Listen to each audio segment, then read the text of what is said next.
नमस्कार दोस्तों, मित्रों। आज की जो कहानी है वो 3 लोगों की कहानी है। तीनों लोगों की जो परिस्थितियां हैं बिल्कुल अलग अलग हैं, लेकिन तीनों मंदिर में हैं और भगवान का धन्यवाद ज्ञापित कर रहे हैं।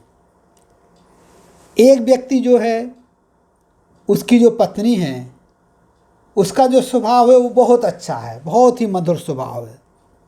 दूसरे की जो पत्नी है वो कर्कशा है, लड़ाई झगड़े करने वाली है। और तीसरा जो व्यक्ति है उसकी शादी ही नहीं हुई है, उसके बीवी बच्चे ही नहीं हैं, लेकिन तीनों मंदिर में हैं और तीनों भगवान का धन्यवाद ज्ञापित कर रहे हैं। अब देखिए, धन्यवाद ज्ञापित कर रहे हैं। आपको यह सोचना है कि हमारे समक्ष कैसी भी परिस्थिति रहे, लेकिन यदि हमें खुश रहना है, प्रसन्न रहना है, तो हम रह सकते हैं। जिस व्यक्ति की पत्नी धार्मिक स्वभाव वाली है, मधुर स्वभाव वाली है, वो कहता है कि हे भगवान, मैं आपका बहुत बहुत धन्यवाद ज्ञापित करना चाहूँगा कि आपने मुझे ऐसी पत्नी दी जो बहुत धार्मिक है, बहुत मधुर है। उसके इस प्रकार के स्वभाव के कारण से मेरा मन प्रसन्न चित्त रहता है, शांत रहता है, और मैं आपका ध्यान करता रहता हूँ, आपकी पूजा अर्चना कर लेता हूँ। तो हे भगवान, मैं आपका हृदय से धन्यवाद ज्ञापित करता हूँ। वहीं दूसरी ओर जिसकी पत्नी लड़ाकू थी, झगड़ालू थी, वो देखिए वो क्या कहता है। वो कहता है, हे भगवान, मैं आपका बहुत ही हृदय से धन्यवाद ज्ञापित करता हूँ कि आपने मुझे इस प्रकार की पत्नी दी, क्योंकि मेरी पत्नी बहुत ही लड़ाई झगड़ा करती है।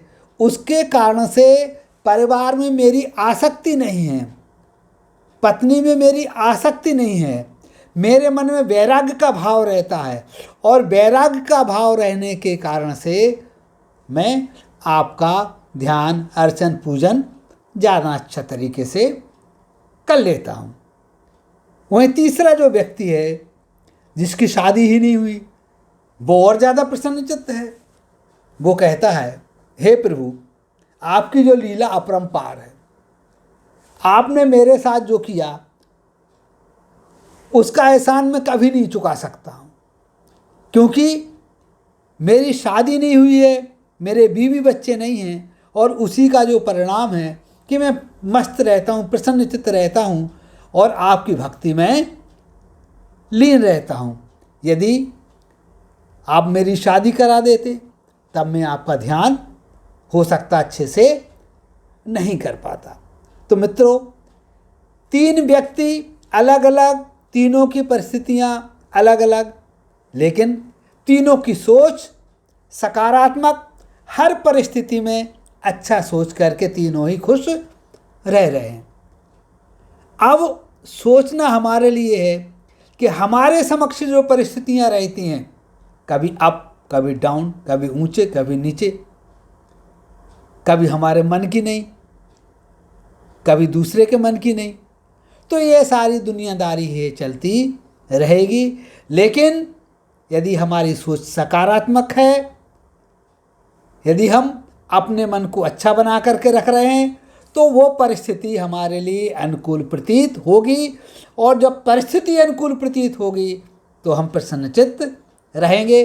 और हम लोग चाहते क्या है?